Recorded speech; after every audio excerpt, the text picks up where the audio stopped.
damos la bienvenida a un nuevo episodio de Pausa Legal, el podcast de Joseph Veritas. Mi nombre es Ronald Yaipen y el día de hoy nos encontramos en un nuevo episodio de nuestra sección Pausa Académica. Esta vez un episodio a pedido de todas las personas apasionadas en el mundo del derecho, pero también en el mundo de la construcción. Y es que en esta ocasión vamos a estar comentando un artículo titulado Contratos estándares internacionales de construcción, apuntes para una eventual regulación de estos modelos en la normativa de contrataciones del Estado. Un artículo publicado en la edición número 66 de la revista Joseph Veritas. Para esto nos acompaña el doctor Juan Carlos Medina, quien es autor del presente artículo. Bienvenido a Pausa Legal, doctor. Muchas gracias por la invitación a la revista. Ha sido bastante interesante escribir junto con destacados autores en ese número de la revista. Mi nombre es Juan Carlos Medina, me especializo en contratación pública, arbitraje, derecho de la construcción, dispute boards, y he trabajado tanto en grandes estudios de abogados como en importantes entidades del Estado. Gracias a usted, doctor, por aceptar en realidad nuestra invitación. Y tal vez para ir comenzando con este episodio, creo que podríamos iniciar con la parte base. ¿Nos podría comentar qué son los contratos estándares internacionales? Sí, eso es una buena pregunta porque actualmente hay bastante revuelo, bastante interés en el mundo jurídico y en realidad en la industria de la construcción por conocer un poco más qué son los contratos estándares. Y hay bastantes mitos, hay mucha gente que piensa que son normas internacionales, algunos hasta que son tratados. Y en realidad cuando hablamos de contratos estándares internacionales de construcción, que no contratos colaborativos, porque también es otra gran confusión de entender en Perú que todo contrato estándar, de lo cierto que en los mundos tienen que tener altos estándares de colaboración, cuando no necesariamente es así. Hay contratos estándares que son bastante tradicionales. Y si quisiéramos simplificarlo bastante, los contratos estándares son simples modelos de contratos. Simples, claro,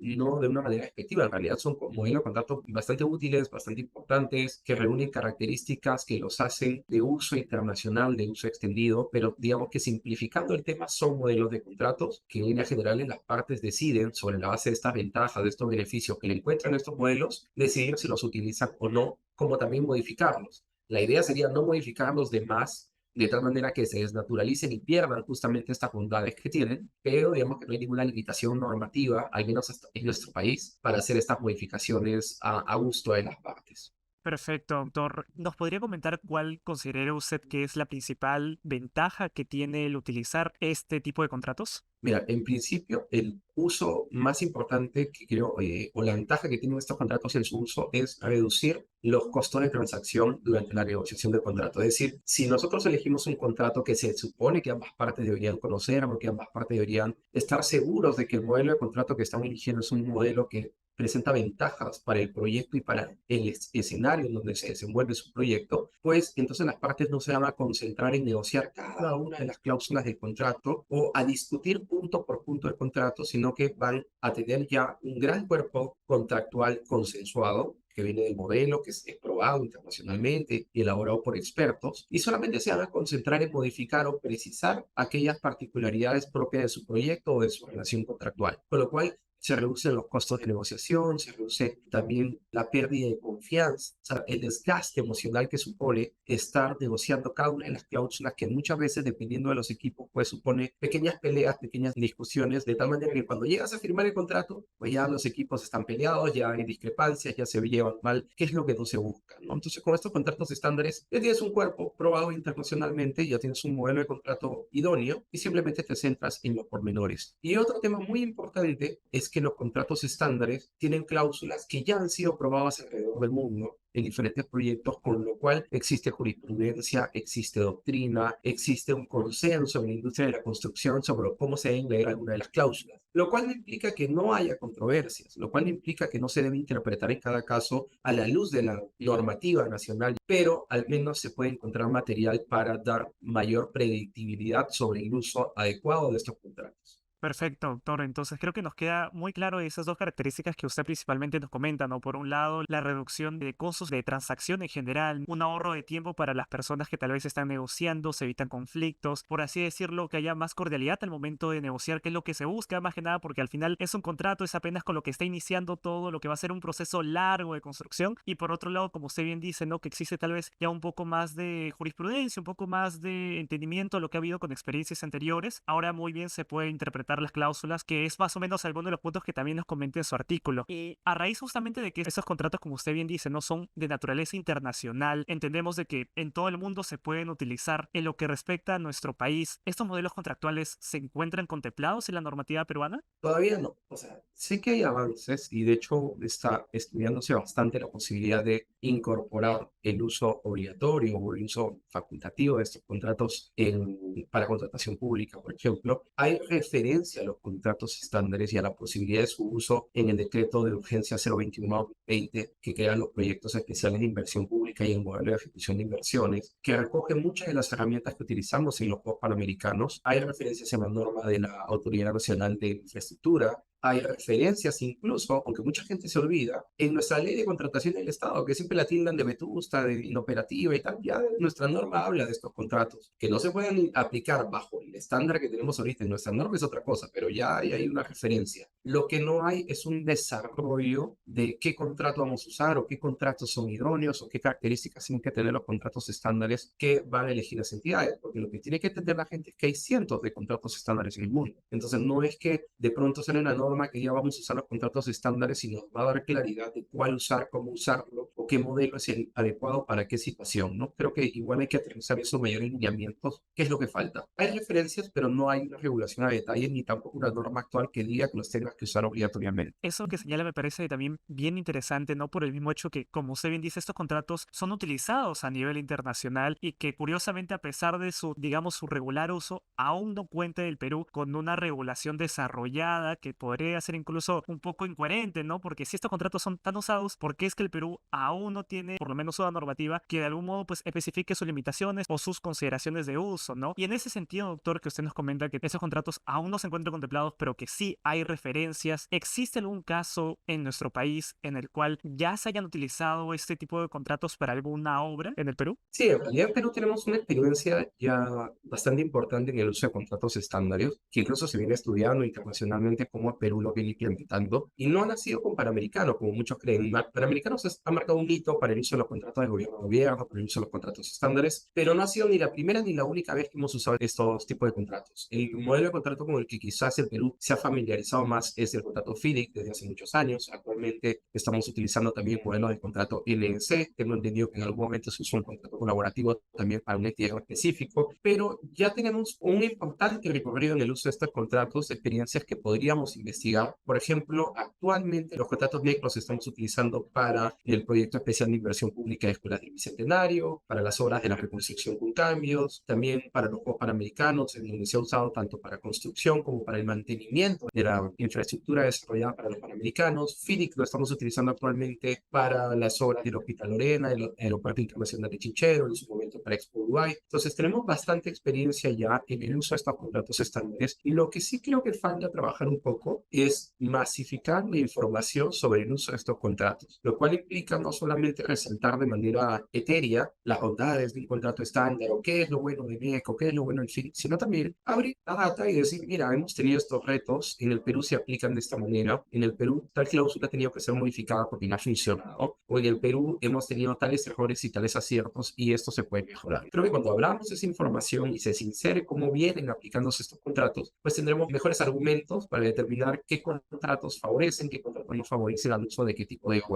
Perfecto, doctor. Y creo que eso también incluso ayudaría mucho con el tema misma de la regulación, ¿no? Porque si en algún momento es que se desea justamente establecer una regulación más específica, darle más desarrollo a este tipo de contratos en nuestro país, primero que nada hay que identificar, ¿no? Cuáles son aquellos que generan más beneficio para la construcción de obras, ¿no? Y tal vez cuáles aquellos no, y hay que reforzar un poco más legislativamente hablando. También, doctor, en su artículo nos comenta que existen, bueno, por la propia naturaleza de que estos contratos son internacionales, existen cláusulas que puedan contravenir el orden público peruano, ¿no? Por ejemplo, un caso en el cual usted comentaba cuando a veces se regulan ciertas cláusulas que permiten eximir del daño a las partes antes que el mismo daño sea provocado, lo cual en nuestra normativa pues no está permitido, ¿no? En todo caso se puede exonerar después del daño provocado, pero no antes. Pero aparentemente estos contratos sí darían esa posibilidad a que las partes lo acuerden. ¿Cómo se puede proceder frente a estos casos cuando se celebra un contrato de esta índole y contraviene normas de orden público, doctor? Sí, mira, en realidad lo bueno es que estos contratos, desde que entendemos que son modelos y que son adaptables, que no son normas, que no hay que verlos como estándares inamovibles, sino que son modelos de contrato que, si bien tienen como parte de sus ventajas la flexibilidad normativa, lo cual implica que la vocación de estos contratos es no ser ejecutados o no ser utilizados en una única jurisdicción bajo un sistema normativo, sino tener cláusulas maleables que se adapten a diferentes jurisdicciones. Pero esta es una vocación, ¿no? Porque quien elabora estos contratos no puede ponerse en la situación de todas las normas de todos los países del mundo y ver si el contrato calza en todas, ¿no? Porque sería un despropósito, además de una tarea imposible. Entonces sí hay cosas que pueden o tienen que modificarse en cada jurisdicción donde se utilicen, ¿no? Es muy poco lo que se habla de esto, pero sí ha habido casos en donde contratos son traídos a Perú y no se pueden utilizar tal cual. Siempre hay que hacer un tamizaje, una verificación de que las cláusulas de ese contrato no vulneren las normas nacionales, y el ejemplo que tú pones es muy importante, al igual que los time bars. Entonces, la idea es ver, esta cláusula calza con lo que tenemos en Perú, esta figura jurídica la tenemos en Perú, y si la respuesta es que no, tenemos que ver si es que se puede modificar o no el contrato. O sea, lo peor que podría pasar es tener una cláusula que refleje la voluntad de las partes, pero que no sea ejecutable. Mejor es ver si es que ese contrato efectivamente tiene cláusulas ejecutables en Perú y que son la fiel materialización de la intención de la voluntad de las partes. Entonces, sí se puede modificar, y de hecho se hace, y la idea es que si encontramos cláusulas que no calzan con nuestro ordenamiento jurídico, las adaptemos para que el contrato sí tenga plena ejecución en el Perú.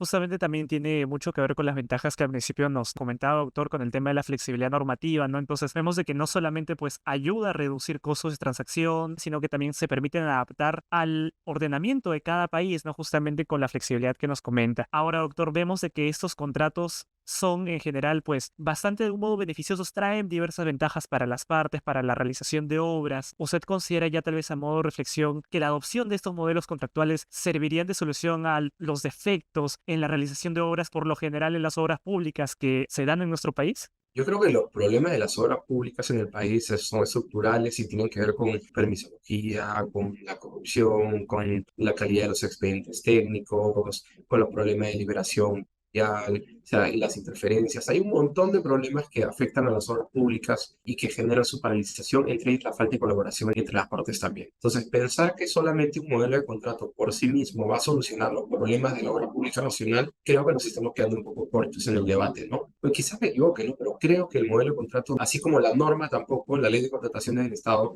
tampoco es la que soluciona los problemas de las obras públicas, de tal manera que la norma se modifica cada año y toda la vida seguimos quejándonos de los mismos achaques de la norma de las obras públicas. Pero ciertamente los contratos son herramientas, y son herramientas que, si elegimos la herramienta correcta para la actividad correcta, si sabemos usar la herramienta y hay voluntad de las partes en usar bien la herramienta, pues va a colaborar a lograr los objetivos de los proyectos. Pero nuevamente pasa por conocer la herramienta, por estudiarla, por la voluntad de entenderla, por la preparación de ambas partes en entenderlo. Si simplemente mañana cogemos y nos dicen, este contrato que se utilizó en este país es el mejor del mundo y úsalo, y le dan un contrato a dos equipos que nunca lo han visto, no saben usarlo, no saben cuál es la filosofía, no saben cuál es la lógica de ese contrato, quizás efectivamente es la herramienta más sofisticada, pero si no sabemos usarla, pues no va a lograr su finalidad, que es contribuir a los objetivos del proyecto. Entonces sí, son herramientas valiosas, son herramientas importantes y lo han demostrado en práctica, pero creo que todavía tenemos que trabajar más en su uso correcto y en definir en cada caso cuál es la herramienta correcta. Me ha pasado ver, por ejemplo, en proyectos que para un subcontrato de servicios, a toda costa querían calzar un modelo de obra.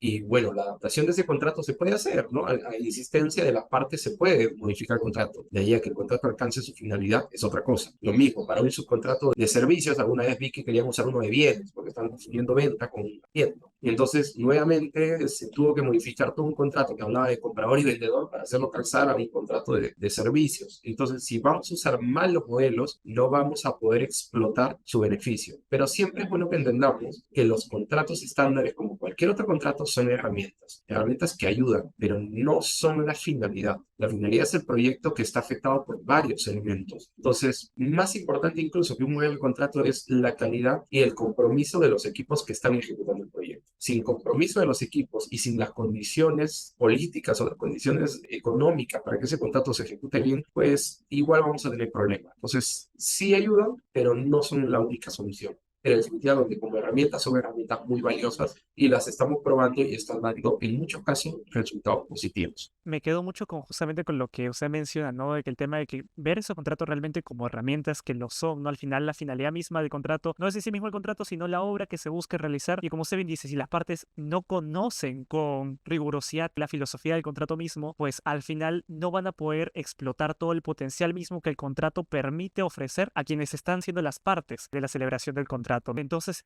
yo creo que ya para ir finalizando este artículo, para todas las personas que nos están escuchando, lo pueden encontrar en la edición número 66, como lo mencionábamos al inicio de la revista Jus et Veritas, junto a otros artículos que también tienen por temática el derecho a la construcción. No sé, doctor, si nos quisiera dar algunas últimas palabras ya para ir finalizando este episodio. No, nuevamente las gracias por la invitación. Valoro mucho lo que hacen. Siempre he participado con la revista y tengo las mejores referencias. Siempre es un gusto participar con ustedes. De hecho, he tenido ya artículos que me gustan mucho y que me ha gustado poder compartirlos con ustedes. En particular, esta edición 66 tiene artículos muy valiosos para la industria de la construcción, muy en boga, además, muy de moda y que ahorita son los que están marcando la pauta quizás del devenir de las obras públicas y también privadas en el país. Y de todas maneras, siempre es invitar a la gente a seguir escribiendo sobre esto, ¿no? Sobre contratos estándares, contratos de gobierno a gobierno, construcción. Si bien hay muchas referencias, pero mucha de la literatura que disponible está en inglés, es importante que empecemos a describir cómo se utilizarían estas herramientas en el Perú, qué ventajas han traído, qué desventajas podemos encontrarles, cuándo usarlas, cuándo no, cuándo conviene. Y creo que con esto podemos profesionalizar más la ejecución de las obras públicas y difundir más la herramienta para la mejora de los proyectos. Nuevamente,